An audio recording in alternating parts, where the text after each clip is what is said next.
পাবদা মাছ না অনেকে অনেক রকমভাবে বানিয়ে থাকে। আজ আমি তোমাদের দেখাবো পাবদা মাছের রসা বানিয়ে। খুবই সিম্পল একটা রেসিপি, কিন্তু খেতে এত টেস্টি অন্য তরকারি ছেড়ে এটা দিয়েই সব ভাত নিমেষেই শেষ হয়ে যাবে। প্রথমে মাছে নুন হলুদ 1 চামচ সাদা তেল দিয়ে মেখে মাছগুলো ভেজে নিয়েছিলাম। এদিকে আবার আদা রসুন শুকনো লঙ্কা কালো সর্ষে আর পোস্ত দিয়ে একটা পেস্ট বানিয়ে নিয়েছিলাম।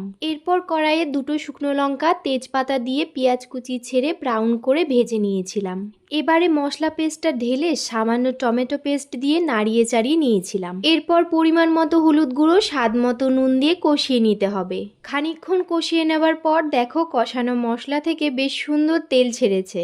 এবারে ঝোলের জন্য জল দিয়ে ভাজা মাছগুলো এক এক করে ছেড়ে দেব। ঝোলটা ফুটানোর সময় বেশি জাল দেব না, মিডিয়াম আঁচে ঝোলটা ফুটিয়ে নেব। এরপর আর কি, ঝোল ফুটিয়ে নামিয়ে নিলেই একদম রেডি গরম গরম ভাতের সাথে পরিবেশন করার জন্য। আজকের জন্য এতটুকুই, টাটা।